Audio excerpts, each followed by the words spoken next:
एक व्यक्ति को अचानक खांसी आने लगती है।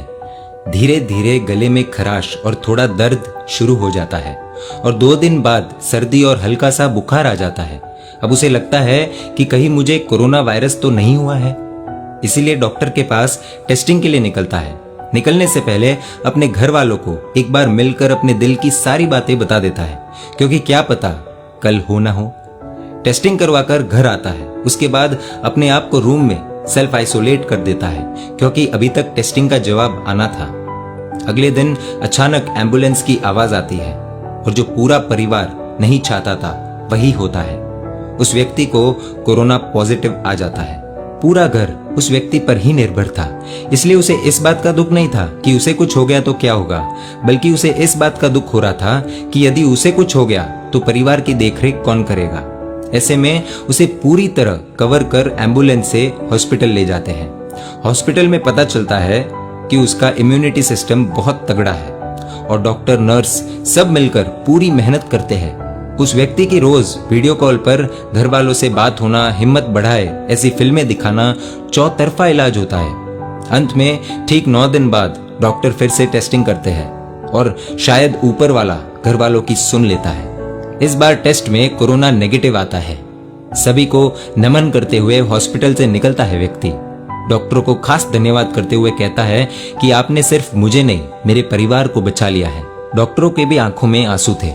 जैसे कि हम सभी को पता है कि कोरोना में सबसे ज्यादा खर्चा तो वेंटिलेटर का ही आता है, तो डॉक्टर ने उस व्यक्ति के हाथों में बिल थमा दिया। बिल का अमाउंट था 25,000 रुपए। वह व्यक्ति जोर जोर से रोने लगा।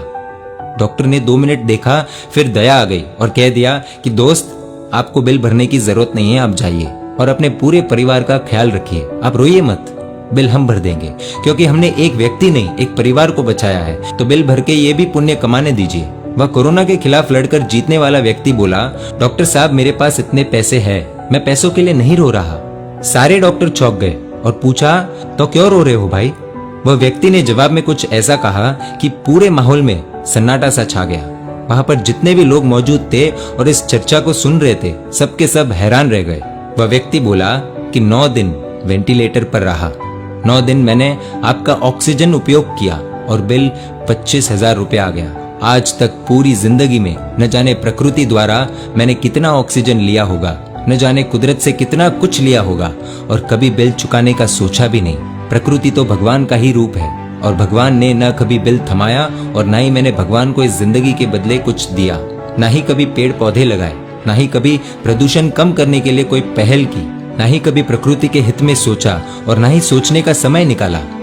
सब के सब चुप, क्योंकि ये सारी बातें उन डॉक्टरों पर ही नहीं बल्कि हम सब पर भी लागू होती है। उस वक्त उस व्यक्ति ने प्रण लिया कि हर साल कम से कम 9 पौधे लगाऊंगा और प्रदूषण कम करने की पूरी कोशिश करूंगा।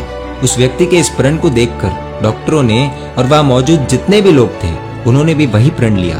दोस्तों, भले ये सच्ची कहानी ना हो, लेकिन इसके पीछे जो सीख बताई जा रही है वो हम सभी के लिए समझने जैसी है। प्रकृति ने आज तक हमें बहुत कुछ दिया है और देती आ रही है। आज थोड़ी सी नाराज है, कल फिर से शांत हो जाएगी, लेकिन क्या उसके बाद हमारा कुछ फर्ज नहीं बनता? इसलिए इस विषय पर सोचिए। प्रकृति का ऋण हम कभी चुका तो नहीं पाएंगे, लेकिन कुछ तो कर सकते हैं। दोस्तों, आपको क्या लगता है हम प्रकृति के लिए क्या कर सकते हैं? सोचकर अपना विचार कमेंट में जरूर लिखें और अन्य लोगों के भी जवाब पढ़िएगा, जिससे आपको आइडिया आएगा। प्रार्थना करते हैं कि आप सब सेफ है, घर पर रहिए, रूल्स फॉलो कीजिए।